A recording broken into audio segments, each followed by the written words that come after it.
I loved A Course in Miracles, and I thought that the Course in Miracles was almost getting me there. And yet, and I didn't think that it was possible for there to be more. And yet, A Course of Love seems to be significantly more, and it's in this, to me, is terribly significant because it's all about the heart. And I've been, in a way, I mean, I've cultivated in my work communicative and training other people to be emotionally communicative, and it's enormously beneficial. But there's something more somehow that is available. It's not just being emotionally communicative somehow, it's being totally vulnerable, actually, which is what it's the only thing I want. I mean, there isn't anything else, really. Yes, I love that word, vulnerable. I was just at a birthday party for my grandson yesterday, and a niece of mine who has a physically challenged child, it came and talked to me, and it was such a gift. But she was talking about beginning to see a counselor about her grief. And it was actually the emphasis of this particular kind of counseling was about grief and vulnerability. And this is like 6 years after her daughter was born, and she was finally being able to sort of breathe. You know, when you have that responsibility 24/7 of a child, and this probably background thought that you don't want to admit of, this isn't the way I thought it would go. You know, I thought my child would grow up like these other children and this and that. And I think she was trying to be strong for so long. And so she spoke about vulnerability and about being reflective. And I'd never really associated the two before. But I believe that that is really the case. Just from talking to her yesterday, it like opened another window to me of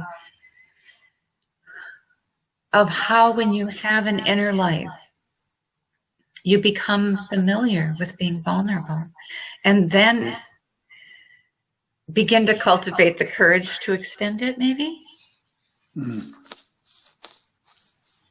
Yes. But I think A Course of Love has given new reality about that to me, really. And it's the differentiating between the thinking mind and the heart, really. And it's the accepting of whatever it is that you feel and not judging it. And that it's the feelings that are actually will lead you to your truth. I think we're unused to understanding personal truth as universal truth, don't you? Well, this is one of the things that really struck me about the other dialogues that you've been having. That they're so universal. I mean, it's just amazing listening to those Christy and Christina. It is so universal. They're talking for all of us. I know that was one of my feelings when I began to read A Course in Miracles, and it was all about how you think. And I was like, I never knew anybody else thought this way. You know, it's sort of like you think everybody else is fine, and that, you know, they're unconflicted within themselves, or I did at that point. I was in my early 40s, and I was just astounded by that other people might feel these same sort of tormenting thoughts and feelings that I did. I mean, Jesus really nails us in both courses, one with the feelings or the thinkings with A Course in Miracles, and then with A Course of Love with the feelings. Yes. And there's something about that. I mean, that's a feeling of being known. That's kind of how it starts out. I mean, I don't think I would have read A Course in Miracles if I hadn't had that feeling. I am so known. No, well, yes, I recognize that. When I came to A Course in Miracles, I'd read some other books which mentioned it as a source, and I thought I've got to go to that. Mm-hmm. And as soon as I opened it, I felt as though I'd come home. I never had any difficulty with Me neither. the Course in Miracles. It just seemed completely natural. Some of the language is difficult, and some of the concepts take a bit of time to get one's head around, although actually I think concepts in the Course of Love are even harder to get one's head around. Yeah. But both books somehow a level which is not the thinking mind level.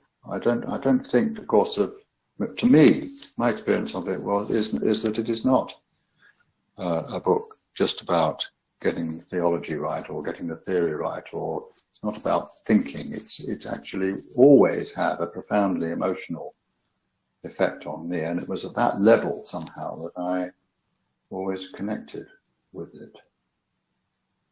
But there's a step further to go. That was what was so amazing about the Course of Love, that there is more to do there. There's further to go. There's more to let go of. There's more joy to be directly experienced. That's the amazing thing. The access that it gives to that. And I think towards the end, when Jesus begins to talk about accepting all of our feelings, even the darker ones, Yes, like anger. Absolutely. I thought that was an incredibly important part, and rather Buddhist. I really like the book, The Places That Scare You. Right. And that's one of the few that I've read that also speaks to that so well, about basically how you have to accept yourself, everything, all of it, the dark and the light, and then you can accept others. And yes, and that's one of my favorite lines in A Course of Love too, is that we're talking about enlightenment without judgment. So there's not really this goal to aspire to. It's just, if you think of enlightenment as a judgment, it's a goal.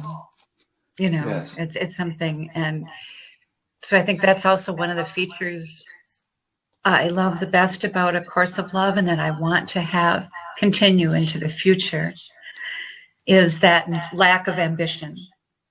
And I think it's, as soon as you have sort of teachers and learners, you have an ambition, a goal.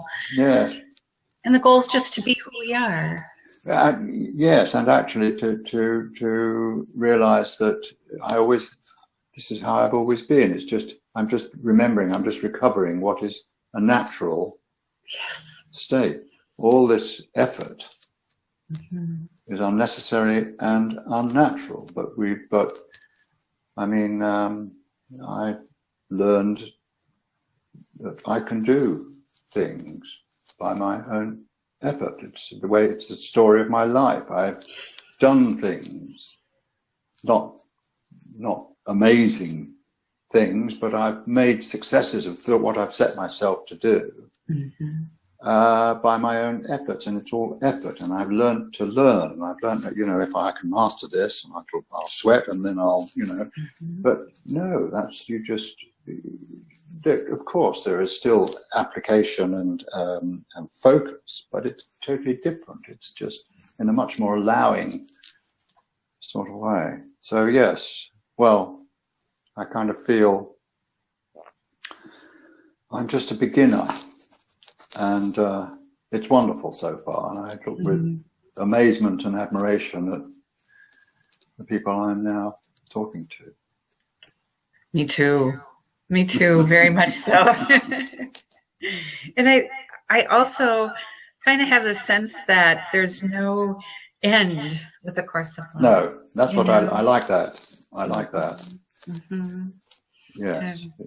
No, really, and no one really more advanced than anyone else, because it's all a flow, and it's like when we're really into it, it's like a matter of devotion rather than studying, and yes, and then we are kind of held by that, maybe. You know, the embrace.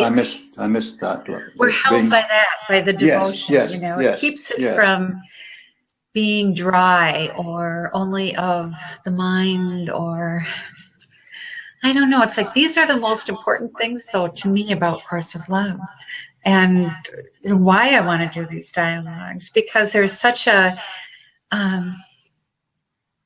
it's like, well, we don't know any other way to do it, and so we have to create that way. You know, we have to create that way of sharing. And I mean, people have been talking since the beginning of time, but we've kind of forgot how, I think, lately. Yes, and it's not a it's not a talk with an objective, is it? We're used to. No. I mean, we've spent our lives training people, my wife and I, how to have purposeful conversations and how to, you know, run meetings and all that kind of stuff. Yeah. It's not that. It's not. The purpose is just to connect. Nothing else. Yes, that kind of conversation is what's been so lacking. Yeah. Yeah. It's like, well, what's it for? You know. Okay. Yeah. Mm-hmm. Mm-hmm. Well, it's noon here, and it's probably getting past your dinner time there.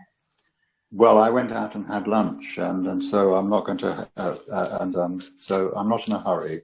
But have we finished? Have you achieved your purpose in this conversation? Do I have a purpose? I just love having these. I love having these shareable conversations that are still so intimate. And I'm very happy with this, because I didn't know, not having you sitting down across from me in the flesh, how this would feel. And it still feels very good. How about you? Yes, I mean, we could be in the same room. It is, the technology is, I love it. I love the facility that technology is bringing us to actually connect. Isn't it amazing? Yes. Well, I'm open to anything else you would like to talk about, if you feel like there's other things. I didn't have things I want to talk about other than what we have talked about, which is that what we're doing is I don't know how fully I'm doing it, but trying to sort of just be oneself. Yes. Yes. No, this all I want is to. Oh yes, I said it'd be lovely to get to know you